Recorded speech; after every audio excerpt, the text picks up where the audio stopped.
Inclinons nos têtes pour la prière. Notre Dieu et notre Père, du fond du cœur, nous te disons merci ce soir. Seigneur, nous sommes des hommes, surpris par le cours des choses. Mais toi, notre Dieu et notre Père, tu n'as jamais été surpris. Tu connaissais ce jour. Et nous te disons merci pour toutes choses. Bénis mes frères de Paris pour avoir pour cette soirée en mémoire de nos frères jeunes. Tu as décidé de rentrer à la maison. Nous nous inclinons devant tes décisions. Et nous croyons que tu as fait ce qui est juste. Tu nous consoler. Tu es un Dieu de consolation et tu sais consoler tous ceux qui sont dans l'affliction. Je pense à la famille de mon frère. Je pense à l'église. Je pense aux amis. Accorde ta grâce pour que chacun ait une consolation auprès de toi. Moi-même, on m'accorde cette occasion pour parler de mon frère. Tu connais mon cœur. Donne-moi des mots justes pour dire ce qui est vrai et ce qui vient du cœur. Accorde la grâce pour que chacun comme réalise que nous sommes de pèlerins, de voyageurs. Nous devons être prêts à tout moment. Et si tu as décidé que mon frère rentre à la maison, c'est pour son bien. Peut-être qu'aujourd'hui, nous sommes dans la tristesse, mais je sais une chose, quand nous sommes de l'autre côté, nous te donnons raison. Merci Père. Bénis mes frères. Bénis quiconque compatit avec nous dans ces circonstances. J'ai ainsi demandé avec foi et je l'ai fait, Père, au nom de notre Seigneur et Sauveur, Jésus-Christ. Amen. Amen. Restons debout et lisons une portion de la parole de Dieu. Dans Romains chapitre 8, un seul verset seulement.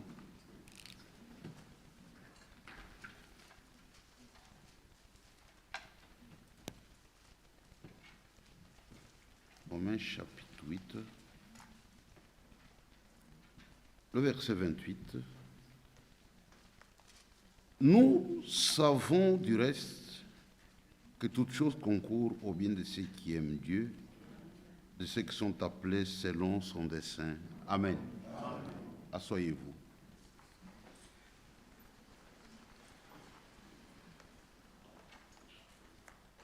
Avant de parler de notre frère jeune, j'aimerais dire quelque chose. J'ai quitté Lubumbashi lundi matin à destination de Bruxelles. Comme mon frère l'a souligné, quand j'ai dit au revoir à l'église, j'ai donné le plan du voyage. Et je quitterai lundi matin. Dieu voulant, je serai à Bruxelles mardi matin. Et avant de faire quoi que ce soit, j'irai d'abord voir mon frère Eugène à Paris. J'avais partagé ce pensée avec mon frère Willy. Et lui aussi avait promis de venir à Paris pour qu'on se rencontre à Paris. Ça, c'était mon programme. Et je tenais à cela. J'ai quitté Lubumbashi. Tout allait bien. Pendant l'escale d'Addis Abeba, j'ai dit à ma femme, elle est là, Je dis, ça, c'est un voyage difficile et compliqué parce que je dois gérer des choses. Il y a un frère qui est malade. Je suis obligé de temps en temps d'aller le voir pendant que c'est en Europe. Et il y a la prédication. Quand on s'apprêtait à embarquer, j'ai reçu un coup de téléphone, ça faisait minuit. Un frère qui me parle sur un ton hésitant. Je dis, frère, qu'est-ce qu'il y a au juste? Et on a vu sur les réseaux sociaux, c'est comme si Eugène serait parti. J'ai appelé frère Michel à Bruxelles et il m'a confirmé la chose. Et là, on était sous le choc, moi et ma femme. Qu'est-ce que j'essaie de vous montrer? Nous sommes les hommes, limités dans le temps et dans l'espace. Nous avons été seulement surpris. Mais Dieu, notre Dieu, lui n'a pas été surpris. Parce qu'il est différent des hommes. C'est comme ce soir. Je suis devant vous, je vous parle. Peut-être demain, vous apprenez qu'il n'est plus là. Ce n'est pas possible. Non. Vous serez surpris. Dieu connaît tout. Il a ce que les hommes n'ont pas, qui s'appelle la préscience. Vous voyez. Personne ne connaît l'avenir. On peut tâtonner. Mais Dieu connaît avec exactitude l'avenir. Parce qu'il est Dieu. Dieu savait que Jeanne allait partir. Lui, il le savait. Il n'est pas surpris. Et il a fait ce qui est juste. C'est pourquoi il est très important d'être prêt à tout moment. Lui-même ne pouvait pas imaginer une telle chose. Je l'ai vu pour la dernière fois, c'était le 15 juillet. Je partais pour l'Afrique du Sud. On a fait un plan, un programme. Dis-moi, je pars le 15. Vous allez jouer à la fin du mois. Vous retournez, je crois, le 29 août. On se voit le 1er septembre. J'irai en Europe. Tout est à refaire. Tout est tombé. Dieu est Dieu et il reste Dieu. Apprenons à le craindre. On a lu une portion de la parole de Dieu ici. Je vais tourner autour de ça. Je me dis, qu'est-ce que je vais dire? Ce qui est arrivé est déjà arrivé. Mais il est très important de comprendre chaque chose sous l'angle de la parole de Dieu. Dit toutes choses. Et nous savons. Nous ne sommes pas dans l'ignorance. Nous savons que toutes choses travaillent ensemble pour le bien de ceux qui aiment Dieu. Mais nous avons une mauvaise nature en tant qu'hommes. Nous aimons toujours les bonnes choses. Personne n'apprécie les choses négatives, non. Quand tout marche bien, nous sommes dans la joie, nous glorifions le Seigneur. Soyons aussi prêts à accepter même les choses négatives. Et croyons que c'est pour notre bien. J'aime cette écriture. C'est une consolation dans toutes les situations. Ça ne rate jamais. Ça ne rate jamais. Un jour, nous étions en Ndola en partance pour Lusaka pour aller rencontrer frère Franck. Il y avait une crise de carburant en Zambie. Le transport était devenu rare. Les gens faisaient de longues lignes pour prendre des bus. On avait passé nuit à Ndola et on s'était donné rendez-vous avec Frère Kalele aux arrêts vers 8 heures, quelque chose comme ça. Moi, Frère Mwamba et Frère Kalele. Nous sommes arrivés à temps, on l'attendait. Le frère était arrivé avec un retard de 2 heures. Il s'imaginait qu'on allait lui adresser des reproches. Nous sommes déjà fait au moment où on ne dit rien. Quand il est arrivé, on a commencé à le consoler. Il dit, frère, le Seigneur connaît. Même ce retard, il est bon pour nous. Et comme les gens étaient en ligne, il y avait une longue ligne et on était le dernier. Après, on n'a pas fait 5 minutes.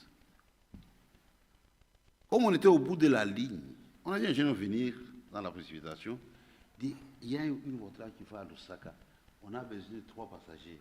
Nous n'étions que 3. Et on a payé le prix du bus pour nous rendre à Lusaka dans une voiture neuve. Dit, frère, que l'écriture te bénisse pour le retard. C'est une écriture qui ne rate jamais. Amen. Tu vois. Même ce qui est arrivé, c'est pour le bien de frères et jeunes. Quand nous serons de l'autre côté, chacun donnera raison au Seigneur.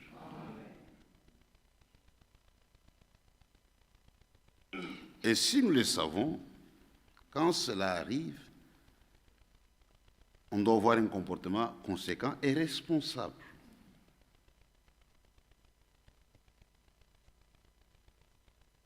C'est-à-dire nous comprenons que c'est pour son bien. Et celui qui a compris, il agit de façon responsable.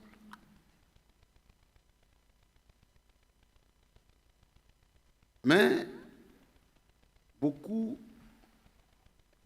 sont dans l'ignorance parce qu'ils n'ont pas reçu la lumière que nous, on a reçue. Ils peuvent lire la chose de façon intellectuelle, ils peuvent répéter cela, mais quand la chose arrive, observez leur comportement, leurs agissements. Il est vrai que toute séparation cause de douleur, c'est tout à fait normal. On ne peut pas être insensible, il pleurait avec ceux qui pleurent. D'un côté, nous pleurons, mais de l'autre, nous avons une espérance.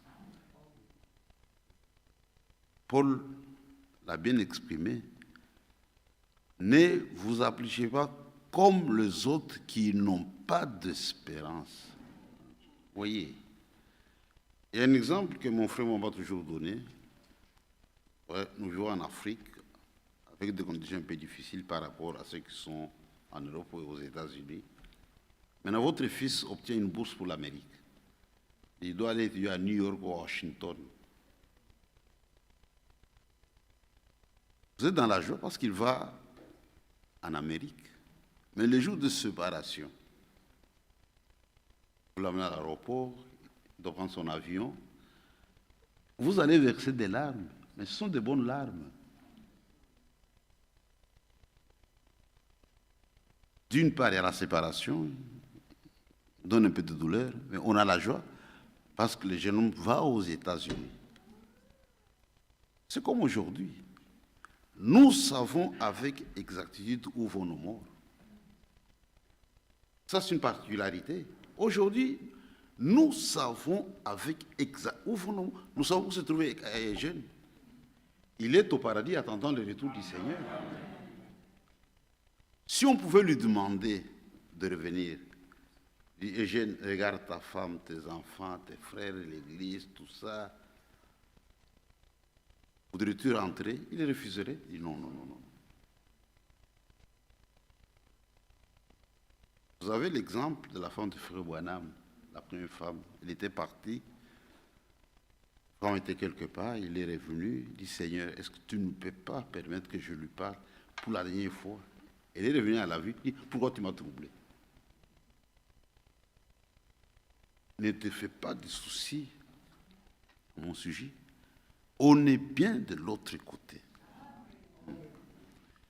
Un jeune est passé de la foi à la vue. Maintenant, il vit la réalité des choses. Oui.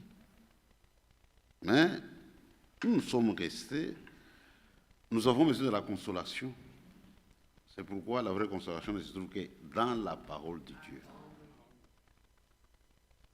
Toutes choses concourent au bien de ceux qui aiment Dieu. Toutes choses travaillent ensemble pour le bien de ceux qui aiment Dieu. Nous avons eu la grâce de recevoir la vérité. Dieu nous a révélé ses voies. Et aujourd'hui, la parole de Dieu est révélée comme jamais auparavant. Nous avons les détails même des plus petites choses. Dieu nous a tout donné.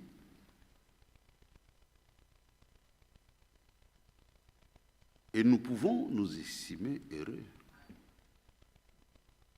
On a chanté un cantique que j'ai aimé, Torrent d'amour. Et réellement, nous aimons Dieu. Regardez dans les dénominations, les gens chantent comme des perroquets. Mais nous identifions nos cantiques. Nous retrouvons dans ce que nous chantons. Ce n'est pas de l'orgueil, frère. Dieu nous aime, Dieu nous a révélé ses voies. Nous aimons Dieu parce que lui, il nous a aimés les premiers. C'est lui qui nous a aimés les premiers. Nous répondons maintenant à l'amour de Dieu. Et le Seigneur a défini les cas de cet amour. Dans Jean 14, il dit, si vous m'aimez, gardez ma parole.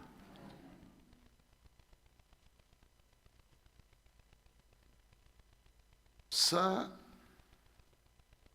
c'est le cadre de l'amour que Dieu lui-même a défini. Aimer Dieu, c'est garder la parole de Dieu. Et Eugène a eu la grâce dans sa vie de garder la parole de Dieu. C'est vrai qu'il a œuvré dans l'église, j'en parlerai. Mais au finish, ce qui est important pour le Seigneur, c'est le fait de garder sa parole. Paul était prédicateur. Dans 1 Corinthiens chapitre 9, c'est une mise en garde très sévère à l'égard de tous les prédicateurs. Il dit, je traite mon corps durement de perdre d'être rejeté après avoir prêché aux autres. Donc ce n'est pas une garantie. Aimer Dieu, c'est garder la parole de Dieu.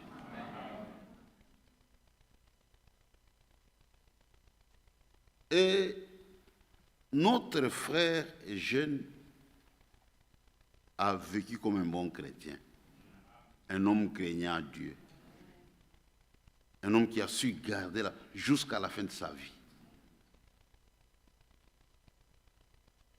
Pour moi, c'est le plus grand témoignage.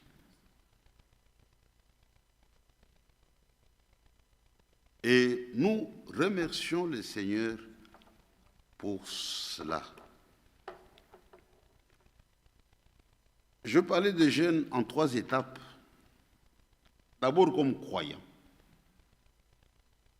Je ne l'ai pas connu en dehors de la parole de Dieu. Il y a des gens qui ont été des amis avant de croire. Ils sont venus à la parole de Dieu. Moi, je l'ai rencontré en Christ. Comme frère. Il est encore très jeune. Je l'ai vu grandir dans la foi. C'était un homme extraordinaire, un homme de paix. Et un vrai fils de Dieu, c'est un fils de paix. Jésus l'a dit, heureux ceux qui procurent la paix, car ils seront appelés fils du Très-Haut.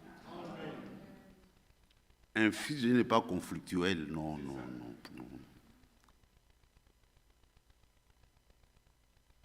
C'est vraiment un bon chrétien.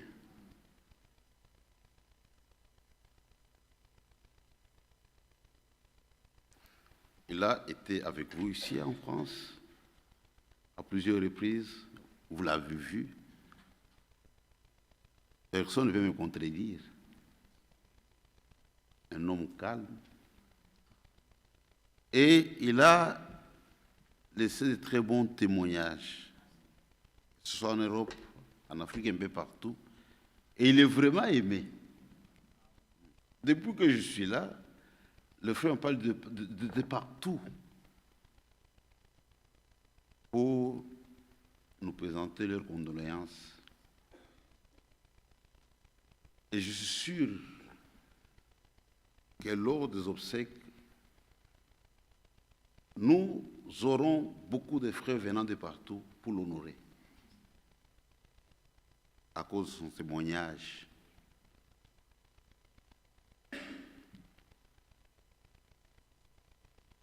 Frère et jeune a travaillé dans notre église comme d'abord diacre, de 1998 à 2013. Ça fait 15 ans comme diacre.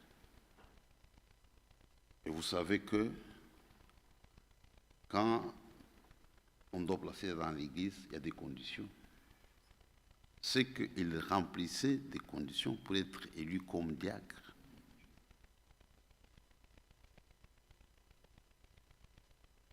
C'est-à-dire, il fut notre collaborateur depuis cette époque-là. 1998, ça fait 15 ans comme diacre. Et c'est un homme autoritaire avec le sens de la responsabilité, un homme ferme. Parce qu'un homme doit être ferme. Être ferme, ce n'est pas un chantage. Frère, je suis ferme, non. Notre fermeté, c'est vis-à-vis de la parole de Dieu. C'est-à-dire, quand je vois ce que Dieu a dit, ça, je ne bouge pas.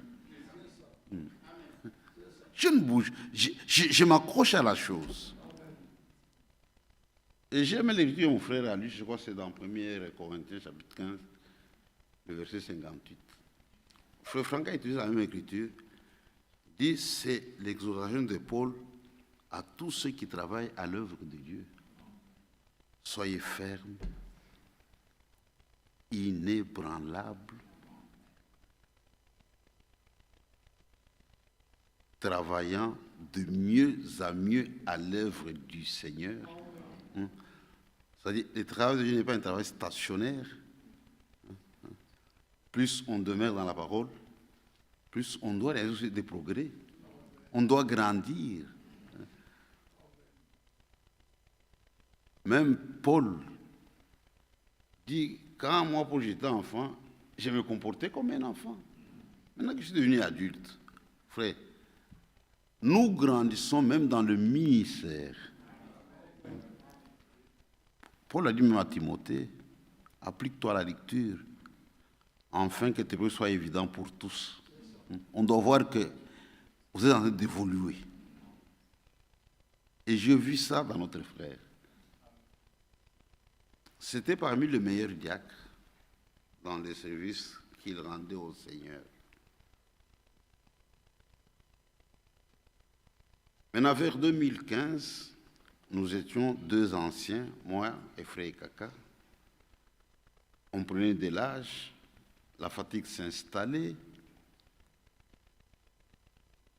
et on a compris qu'on avait besoin de l'aide. Il fallait trouver quelqu'un. Et on a regardé. Nous avions à l'époque porté notre choix sur notre frère jeune pour qu'il nous accompagne.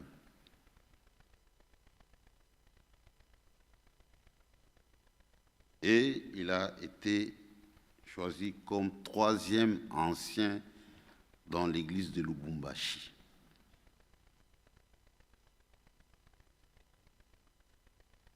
On a travaillé dans l'amour, dans l'harmonie.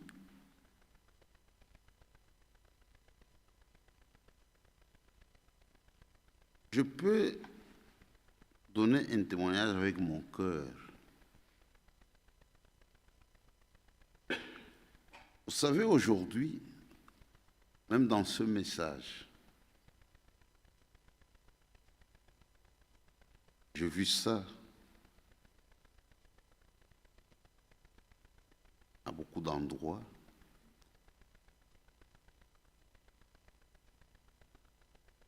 Vous trouvez des églises qui fonctionnent peut-être avec un seul ancien.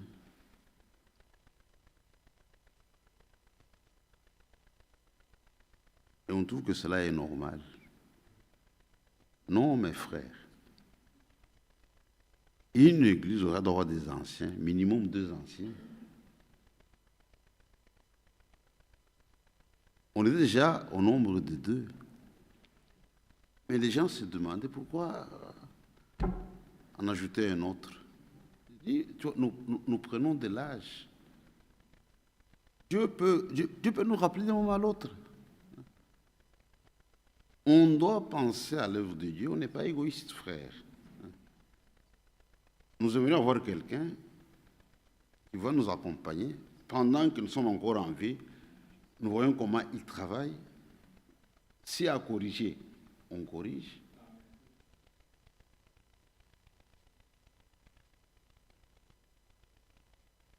Et ce qui a été fait,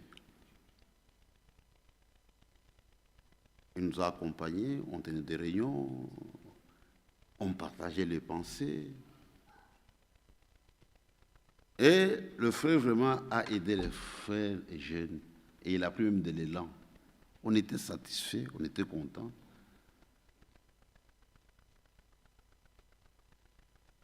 Je pouvais lui dire, frère, tu dois te comporter comme si je ne suis pas là.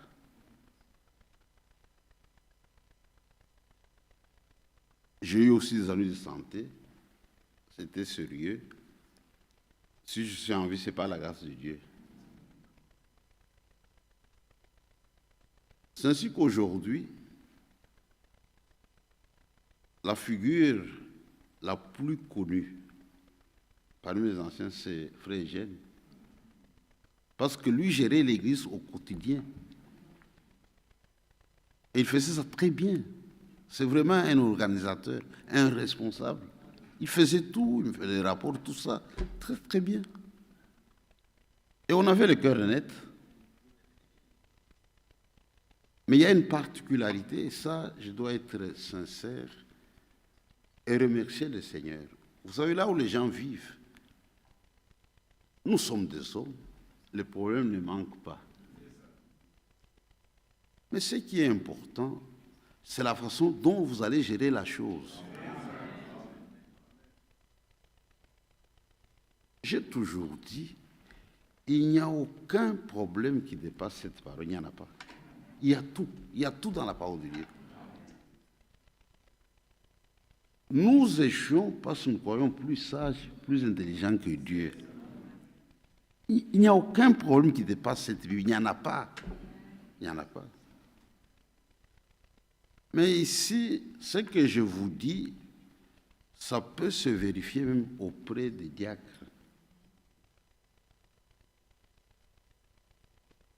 À Lubumbashi, on a des réunions du conseil. Chaque trimestre, nous rencontrons les diacres, tout le monde, tout ça. On parle sur la marche de l'église. J'ai toujours dit ça pendant la réunion du conseil. Et regardez comment est-ce que nous vivons, nous les anciens. Nous ne sommes jamais blessés en parole, non, jusqu'à sa mort. Cela n'a jamais eu lieu, frère. Non, non, non. On se parle avec amour, avec respect, on est dans l'harmonie, dans la concorde. C'est lui qui gérait l'église. Il lui faisait les rapports.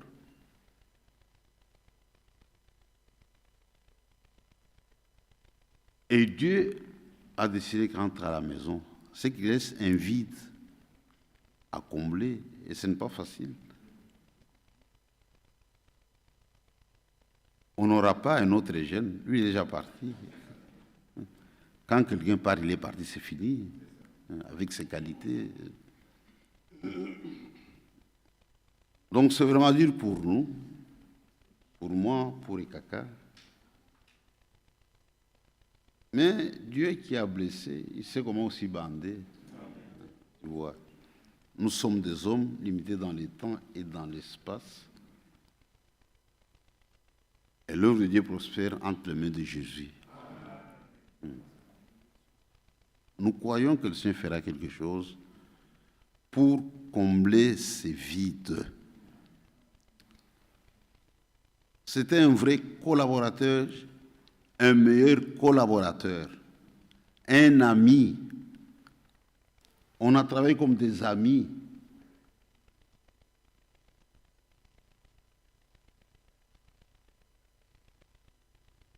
Dans l'honnêteté, on ne se flattait pas. Je leur disais, là où vous n'êtes pas d'accord avec moi, vous me dites en face. Ce n'est pas mon église, c'est l'église de Jésus-Christ. Personne et personne n'est aussi la parole de Dieu. Tous, nous nous soumettons à la parole de Dieu. Et Dieu nous a bénis. Dieu nous a bénis. Parfois, les diables pouvaient se chamailler. Dit, écoutez, observez-nous. Comment est-ce que nous vivons? Nous sommes là. Il faut nous imiter. C'était un très très bon frère, un bon collaborateur, un ami, un véritable homme de Dieu. Et il a fait du bon travail. Pour Lubumbashi, c'est vraiment un grand vide qu'il a créé, son départ. Mais le Seigneur même va combler la chose parce que c'est son œuvre. Nous dépendons de lui. Et Eugène aimait Dieu. Eugène aimait l'œuvre de Dieu. Je crois que ce vide sera ressenti pendant beaucoup d'années. Pour vous donner une idée, par exemple, le frère qui venait pour la prédication dans le Katanga, celui qui faisait le programme, il prenait de contact avec les assemblées des alentours, il arrangeait tout ça. Et il le faisait très, très, très, très, très bien. Si un frère m'appelle, dit, frère Kazadi, je vous ai contacté, vous m'avez promis, il dit, non frère, je connais ma ligne de conduite. Ça fait déjà 3 ou 4 ans que j'ai chargé Eugène pour ça. Quiconque m'appelle pour la prédication, je le réfère à frère Eugène. Dit, contactez Eugène, celui qui doit faire ça.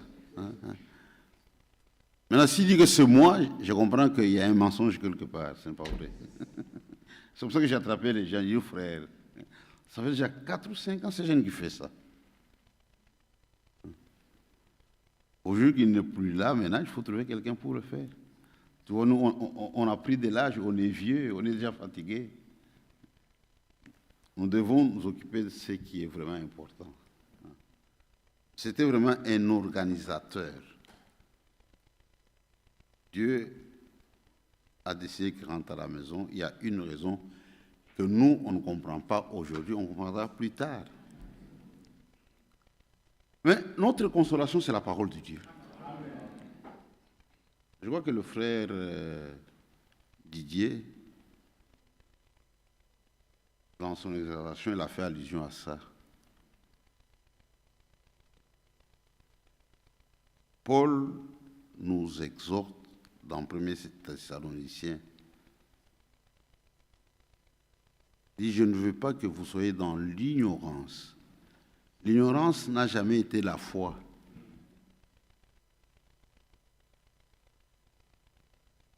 Beaucoup sont dans l'ignorance. Le vrai chrétien ne meurt pas, il dort. Dans les anciennes traductions de Second, quand vous lisez 1 Thessaloniciens chapitre 4, verset 13, on parle de ceux qui dorment. Quelqu'un qui dort, on peut le réveiller. Quand je suis allé voir le corps de mon frère,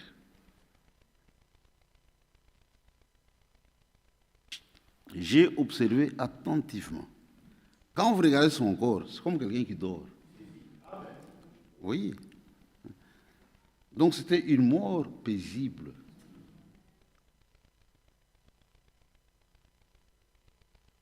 Ceux qui ne croient pas quand ils meurent sont des tourments, parce qu'ils doivent aller en prison. Mais pour un vrai chrétien, la mort, c'est une mort douce. Je l'ai vu à 2 reprises, c'est comme quelqu'un qui dort réellement.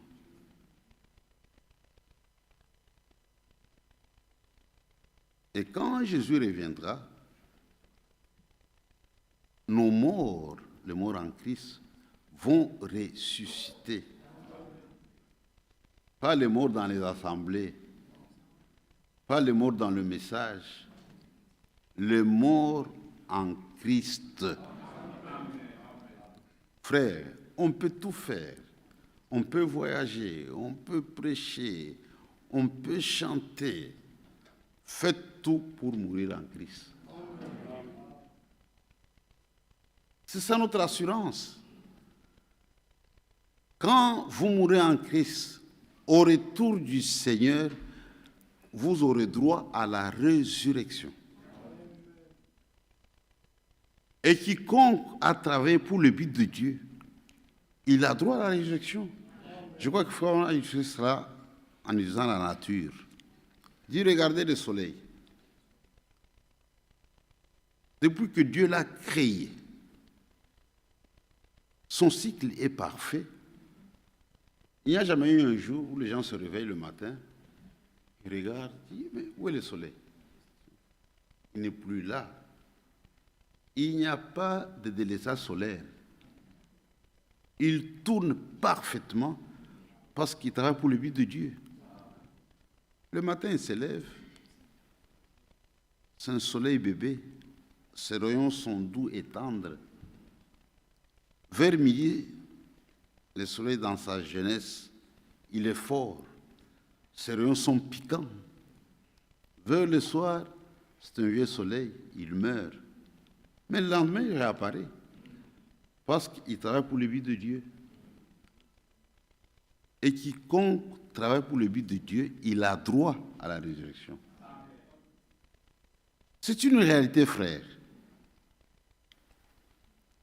Les morts en Christ vont ressusciter premièrement. Et mourir en Christ, c'est déjà une bénédiction. Nous changeons maintenant de camp. Dans le monde, la mort, c'est une malédiction. Mais en réalité, mourir en Christ, c'est une bénédiction. Heureux le mort qui meurt dans le Seigneur. C'est une bénédiction. Et nous savons où vont nos morts.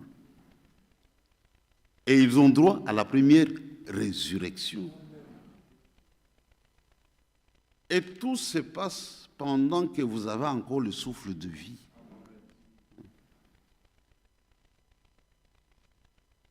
Et nous avons un schéma facile pour atteindre le baptême du Saint-Esprit. Il faut recevoir la parole de la vérité. Il faut marcher dans l'obéissance. Écoutez, c'est bien. Mais si vous n'obéissez pas, vous annulez tout. Et l'obéissance à la parole de Dieu, ça vous introduit maintenant dans l'école de Christ. Là, vous êtes que pour le voyage. Même si vous mourrez, vous avez droit à la première résurrection.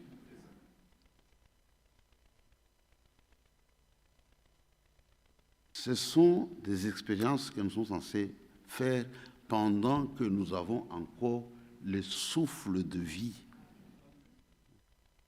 Nous servons Dieu en 3 étapes. Nous servons dans la justification, dans la sanctification et dans le baptême du Saint-Esprit.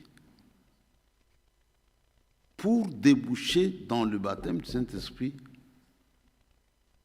il y a la sanctification, c'est l'étape la plus difficile que les gens n'aiment pas.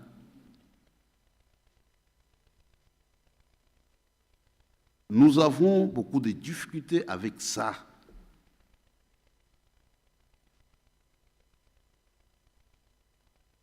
L'obéissance. Aujourd'hui, on a eu la grâce de recevoir la vérité. Dieu nous a révélé ses voies. Dieu nous a donné sa parole. Dieu a fait sa part. Mais nous avons notre part sur l'obéissance. Obéissons. Menons une vie agréable devant Dieu. Dieu aime ça. C'est ce qui plaît au Seigneur. Quelqu'un qui a mené une vie agréable devant Dieu pendant le temps de son pèlerinage. Nous sommes des pèlerins et des voyageurs. C'est ça, servir Dieu. Et quelqu'un qui a fait ça, il a une espérance. Il peut quitter cette terre, mais ayant cette espérance, il ne sera pas déçu. C'est pourquoi aujourd'hui, nous remercions le Seigneur pour la grâce qu'il a accordée à notre frère. Il a servi dans l'Église et il a gardé la parole jusqu'à la fin de sa vie. Maintenant, nous qui sommes restés, nous avons la même espérance. Et nous croyons que si nous gardons la parole de Dieu, cette séparation ne sera que de courte durée. Parce que Jésus revient bientôt. Nous avons tous les signes qui prouvent que Jésus revient bientôt. L'histoire, la science, l'économie, la politique, tout prouve que Jésus revient bientôt. Il y a des gens qui pensent que Jésus va revenir. Et vous avez un autre groupe qui croit que Jésus revient. Celui qui croit, il agit en conséquence. Celui qui comprend que Jésus revient, ça devient la priorité zéro. Il fera toutes choses en tenant compte du retour du Seigneur. Vous voyez, frère, je n'ai pas été averti. Dieu est souverain. Il n'a pas été averti qu'il partirait. Dans son programme, il a envisagé même son retour. Mais il va retourner maintenant dans un cercueil. Mes frères et mes sœurs, soyons prêts à tout moment. Tout peut arriver. Dieu, il est souverain.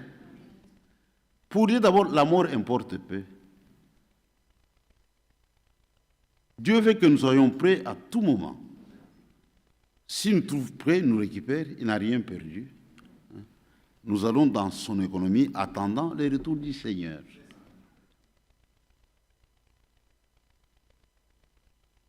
Nous remercions le Seigneur de nous avoir donné frères et jeunes. Il n'appartient pas seulement à l'Assemblée de Lubumbashi, il est pour le corps de Christ. C'est pourquoi je tiens à vous remercier de tout cœur, vous mes frères, pour votre geste d'amour à l'égard des frères et jeunes. Dieu a permis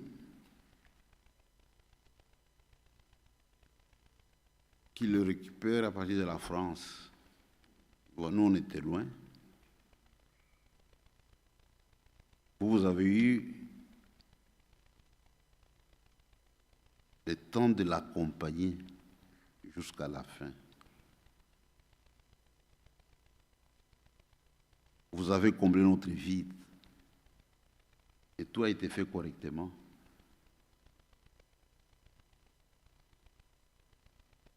C'est-à-dire, la parole est vraie. Jésus a dit que si vous abandonnez vos familles pour me suivre, je vous donnerai des frères et des sœurs. Ce qui se passe ici, vous ne le trouverez pas ailleurs dans les dénominations, ça n'existe pas. Un catholique du Congo qui vient en France, il meurt, ça n'existe pas, on ne le connaît même pas. De chacun pour soi, Dieu pour tous.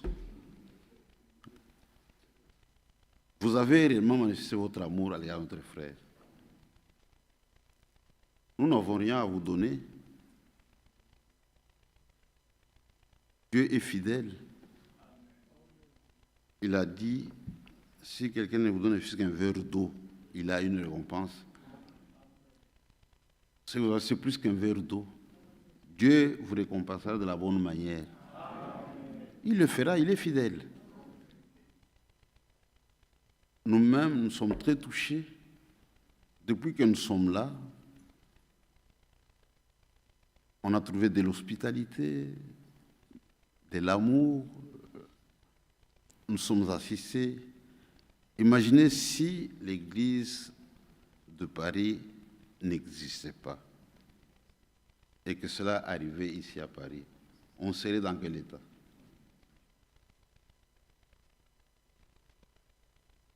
Mais Dieu vous a déjà placé ici pour nous aider et vous l'avez fait avec beaucoup d'amour. J'ai vu Frère Justin, chaque jour à 14h, il est là pour recevoir les frères.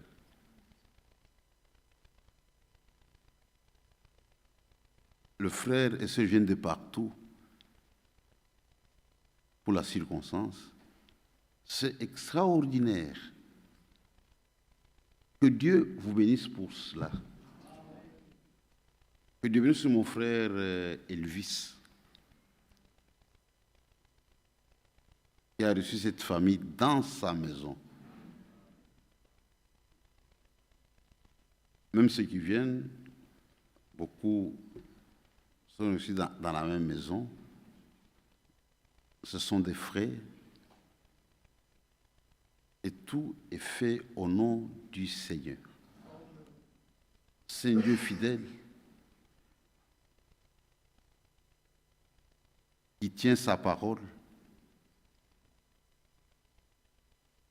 Et je garde l'assurance, la foi qu'il agira en son temps.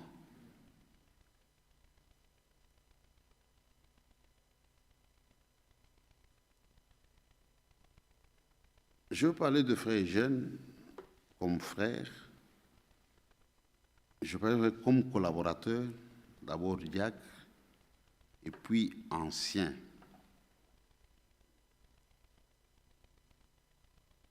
Nous étions 3 anciens. Dieu l'a récupéré. Nous restons avec Frère Kakamena. Lui était plus jeune que nous deux. Dans notre tête, tu vois, dans notre vision, nous on est vieux, si Dieu nous récupère, lui restera avec l'Église. Vous comprenez dans quel état maintenant ça nous met? Maintenant, tout est à refaire, il faut recommencer encore à zéro. Ce n'est pas facile. On a eu le temps de marcher avec lui ensemble. Vous savez combien? 20, non, 13, 15, plus 12, 27 ans.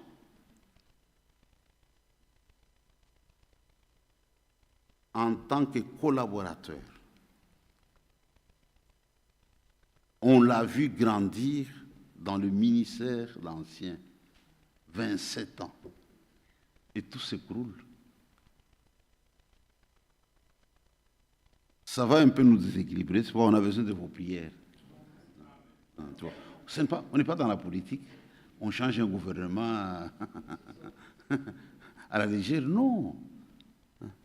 Donc, on a eu le temps de marcher avec lui, faire des réunions, gérer ensemble, lui apprendre certaines choses, parce qu'on a de l'expérience dans la conduite de l'Église, et quand il a pris de l'élan, maintenant Dieu le récupère.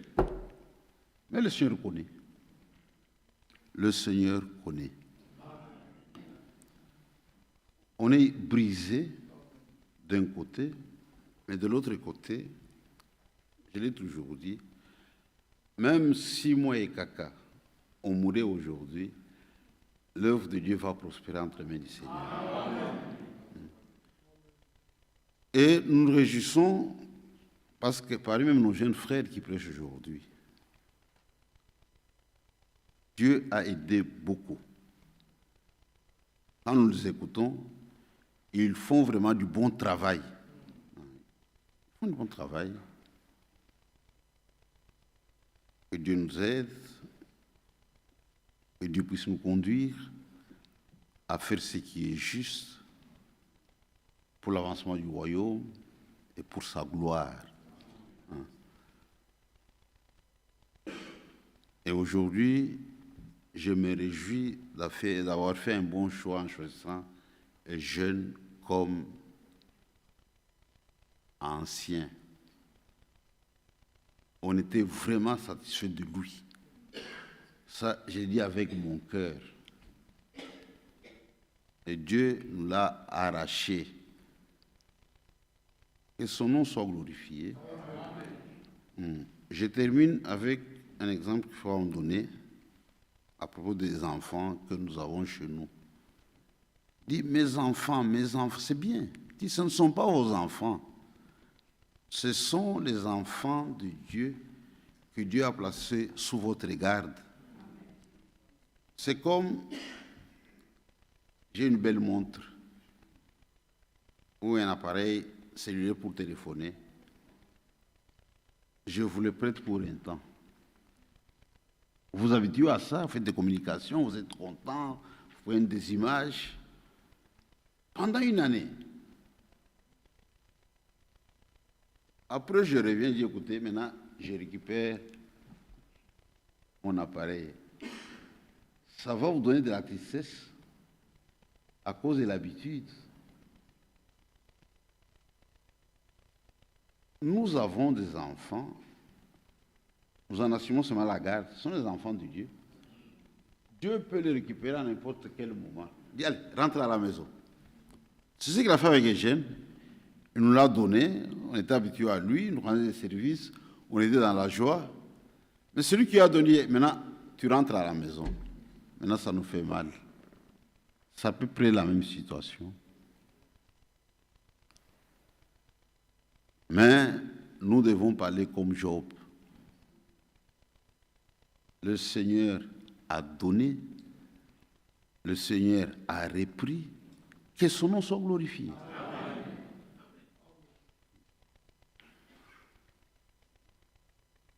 À ma sœur Josée, je crois que ce sont des moments difficiles. C'était votre ami intime. Moi, j'ai eu l'occasion de passer par là. Maintenant, ça va encore, on est ensemble dans l'atmosphère des frères et sœurs. C'est comme tu vois, ça c'est un deuil général, mais elle aura son deuil. Quand nous allons nous disperser, elle rentre maintenant en chambre et je n'ai plus là. Son vrai deuil va commencer. Même nous aussi, tu vois, c'est un collaborateur. Il y a déjà des tâches qui lui étaient confiées et il les remplissait convenablement. Mais on va sentir ça. Et on va se poser. Si Eugène était ici, si Eugène était là. Mais nous espérons qu'avec le temps, Dieu va bander la plaie. Il blesse et il bande aussi. Merci, mes frères, pour votre amour. Vous l'avez fait au nom de Jésus-Christ. Et tout ce que vous faites au nom du Seigneur, il y a une récompense.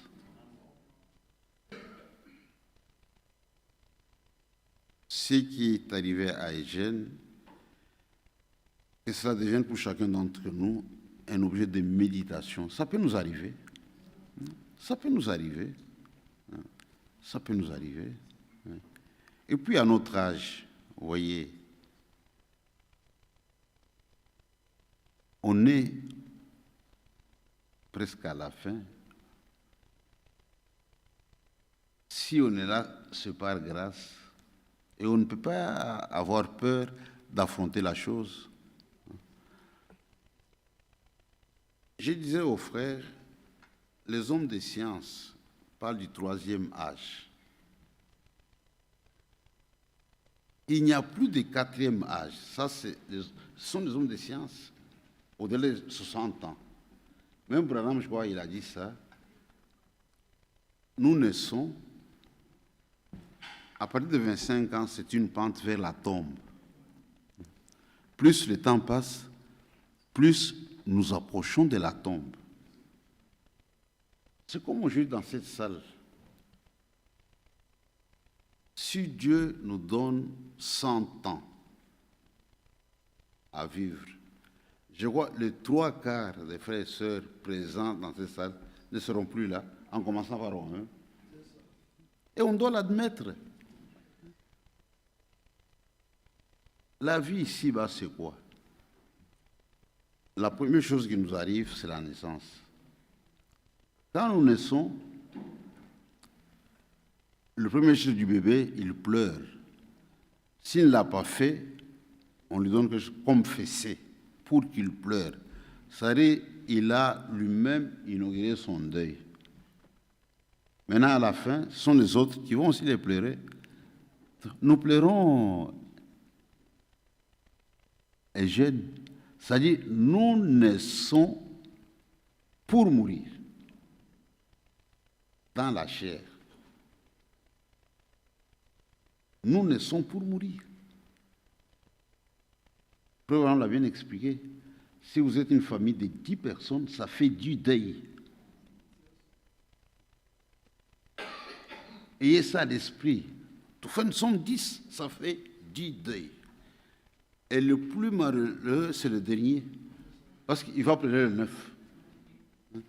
Celui qui meurt le premier, il est bien. Lui, il est parti. Mais ceux qui restent. Et jeune est bien. Il est passé de la foi à la vue. Les choses que j'écoutais, ce sont des réalités. Ce sont des choses vraies. Il les vit.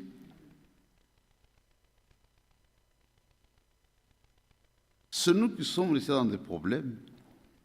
Parce que pour lui, le dossier est clos. Il se repose attendant le retour du Seigneur.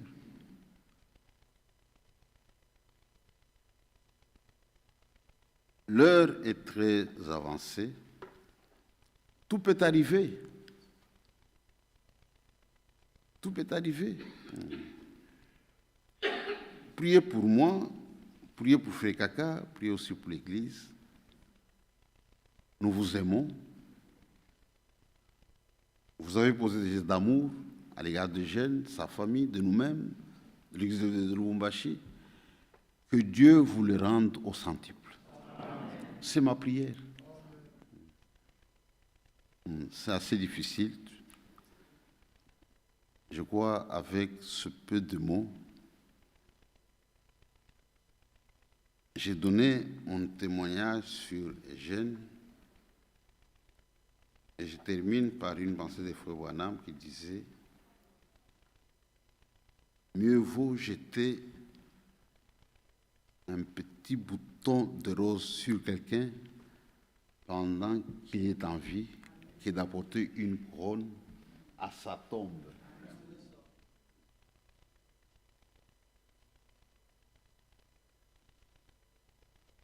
Les témoignages que j'ai entendus sur les tiers, frère Eugène, parfois je les répétais devant les conseils de l'Église pour leur demander de nous imiter, nous les anciens. Regarde comment nous vivons. Je répétais devant l'Église, et Eugène était là, et Kakala, les diacres, les administrateurs. Regardez comment nous on vit ici. Imitez-nous.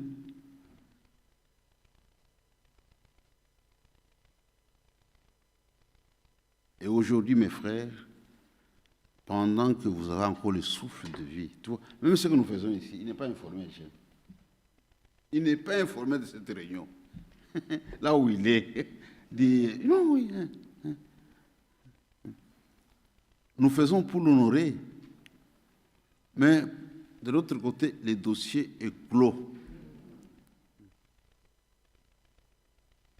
Vous mourrez pécheur, vous retrouverez pécheur de l'autre côté. Même ce qui se passe ici ne va pas changer sa condition de l'autre côté. Tout s'arrange pendant que vous avez encore le souffle de vie. Mettez-vous en règle avec Dieu. Et jeune a eu le privilège de le faire. Et nous sommes reconnaissants pour cette grâce-là. Il a eu la grâce d'aligner sa vie sur la parole de Dieu pendant qu'il avait encore le souffle de vie. Et ça fait notre joie et notre consolation. Sœur José, les enfants de frère Eugène, la famille de frère Eugène, gardez la parole et dans un futur très proche, nous reverrons notre frère. Amen. Que le Seigneur vous bénisse. Nous sommes encore là pour les formalités de voyage. Priez pour nous. À Lubumbashi, l'église est en deuil. Il y a des frères qui viennent de partout pour ça. Notre souhait, que les choses se passent vite pour qu'on rentre, qu'on enterre. Parce que vous savez, ici, chez nous, en Afrique, tant qu'on n'a pas enterré, il est toujours devant. Quand on a enterré maintenant, on lâche la pression.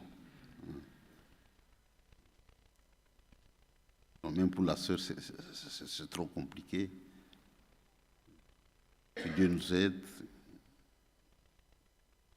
qu'on nous accorde l'autorisation de voyager et qu'on aille inhumer notre frère. Mais notre consolation, c'est la parole de Dieu. Merci beaucoup. Que le Seigneur vous bénisse. C'est ça mon témoignage sur mon frère, un bon collaborateur, un ami. On a travaillé dans l'amour, dans l'harmonie, dans le respect. Et dans notre pensée avec Kaka, on dit que nous, on est vieux. Si Dieu nous reprend, il va continuer. Et on était satisfait de lui.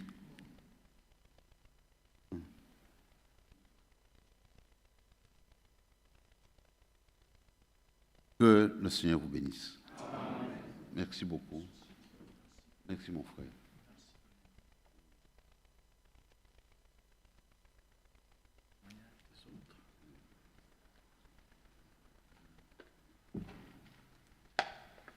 Que Dieu nous bénisse tous ensemble.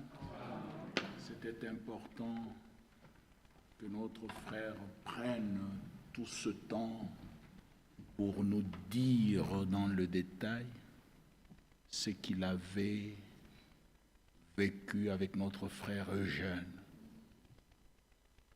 C'était important. Ça nous a fait du bien. Hein? Le témoignage vrai fait toujours du bien. Nous pouvons aussi imiter ça. Avec les choses du Seigneur, c'est que quand c'est dit, ça transforme un cœur. Ne dites pas, est-ce que nous arriverons à ça? Nous pouvons, pour la gloire du nom du Seigneur. Faisons-nous du bien quand nous sommes encore dans cette vie et dans cette chair. Je peux aussi rendre témoignage que ce que notre frère a dit là, je l'ai vu, je l'ai vécu. Un jour, je suis arrivé à Lubumbashi sur un autre programme. Un frère me voit à l'aéroport. Je disais, je ne vais pas appeler le frère Kazadi parce que je passe ici pour un jour. Je vais aller vaquer à mes occupations. Je ne dis rien. Mais à l'aéroport, un frère me voit, me dit, tu es le frère Didier, n'est-ce pas? J'ai dit, toi, tu me connais d'où? Hein, c'était effrayant. Il dit, je suis à l'assemblée de Mampala, à Lubumbashi. J'ai dit, ah bon? Là où il y a notre frère Kazadi. Il dit, oui. J'ai dit, alors, je te demande une chose, ne lui dis pas. Vous savez, quand vous dites à quelqu'un, ne dis pas, c'est comme si vous avez ouvert une porte. Hein? J'ai dit, alors, comme il est au courant ici, il dit, quoi? Tu dis que je ne puisse pas lui dire. Je voyais le frère hésitant, je dis, moi-même, je vais lui dire. Alors, j'ai appelé mon frère, Pierre Kazadi. 1 heure plus tard, ce bien-aimé frère était là. Mais il n'était pas seul. Il était accompagné de notre frère Eugène. Quelle communion! Et on est restés ensemble le lendemain. C'est lui qui nous a accompagnés à l'aéroport. Les gens avec lesquels j'étais, ils m'ont demandé, mais toi, tu es connu partout? Et c'était, on prenait de véhicules, de taxis, mais cet homme nous a accompagnés à l'aéroport. Et l'aéroport qui nous voyait nous laissait passer. Que Dieu soit loué. Alors, maintenant, nos frères ont le témoignage. Vous savez qu'après ici, nous voudrions communier, manger quelque chose ensemble. Alors, le frère a déjà dit beaucoup de choses. Nous pensons que nous avons déjà écouté la prédication. Nous allons maintenant écouter le témoignage. Celui qui parlera plus utilisera plus ou moins 3-4 minutes. C'est suffisant. Nous avons des frères qui viennent de loin, nous allons leur donner la possibilité de dire quelque chose dans 3-4 minutes. On vous attendait ici depuis 18 heures.